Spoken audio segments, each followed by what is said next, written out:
Hi, I'm Shamla, Assistant Professor, Department of Computer Science, KCS Kasinada College of Arts and Science, Chennai. In this video, we are going to discuss few topics in Java. Topic covered in this video are socket programming, proxy servers, TCP/IP, and URL. Java socket programming. Java socket programming is used for communication between the applications running on different JRE.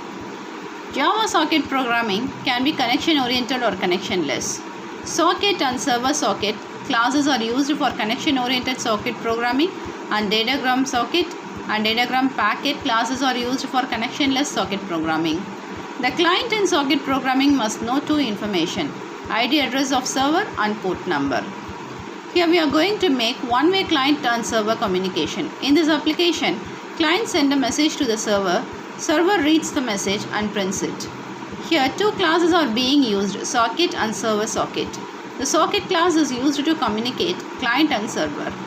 Through this class, we can read and write message. The server socket class is used at server side.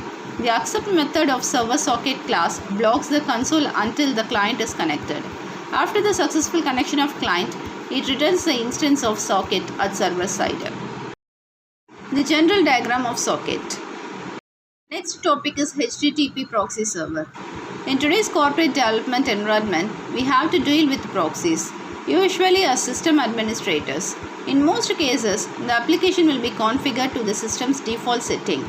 But if you want very tight control over your application, like proxy setting, for such cases, Java allows APIs. The proxy server is like an intermediate system between the client-side application and other servers. In an enterprise application, which is used to provide control over the user's content across network boundaries. This image demonstrates the behavior of the proxy server.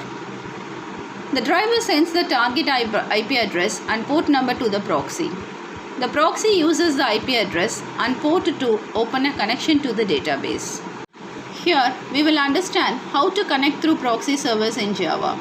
We will follow two approaches to create a connection along with the proxy servers in Java. The first approach is an older approach, that is JVM wide and configured with the system properties. It is used globally by many developers. The second approach is by using the proxy class, which provides more control by allowing configuration on the classes of per connection. The proxy API is available since Java 5.0. However, the old approaches are still valid and can be used with our projects. But the proxy class approach is more effective and customizable. The next topic is the advantages of using proxy servers. The proxy servers are useful in the following cases: to capture the traffic between a client and server, to control and limit the uploading, downloading, the bandwidth, to discover the loading of the website with the slow connections, to analyze the system reaction when there is trouble in your network, to update the content of a client server, to create statistics about traffic. TCP/IP model. The TCP/IP model was developed prior to the OSI model. The TCP/IP model is not exactly similar to the OSI model. The TCP/IP model consists of 5 layers: the application layer, transport layer, network layer, data link layer, and physical layer. The first 4 layers provide physical standards, network interface, internet working, and transport functions that correspond to the first 4 layers of the OSI model. And these 4 layers are represented in TCP/IP model by a single layer called the application layer. TCP/IP is a hierarchical protocol made up of interactive modules, and each of them provides specific functionality. Here, hierarchical means that each upper layer protocol is supported by 2 or more lower level protocols. One is network access layer. A network layer is the lowest layer of the TCP/IP model. A network layer is a combination of the physical layer and data link layer defined in the OSI reference model. It defines how the data should be sent physically through the network. This layer is mainly responsible for the transmission of the data between two devices on the same network. The functions carried out by this layer are encapsulating the IP datagram into frames transmitted by the network and mapping of IP addresses into physical addresses. The protocols used by this layer are Ethernet, Token Ring, FDDI, X.25 frame relay. The next layer is the internet layer. An internet layer is a second layer of the TCP/IP model. An internet layer is also known as the network layer. The main responsibility of the internet layer is to send the packets from any network and they arrive at the destination irrespective of the route they take. The following are the protocols used in this layer. IP protocol. IP protocol is used in this layer and it is most significant part of the entire TCP/IP suite. The following are the responsibilities of this protocol. IP addressing. This protocol implements logical host addresses known as IP address. The IP addresses are used by the internet and higher layers to identify the device and to provide internet work routing. Host-to-host communication. It determines the path through which the data is to be transmitted. Data encapsulation and formatting. An IP protocol accepts the data from the transport layer protocol.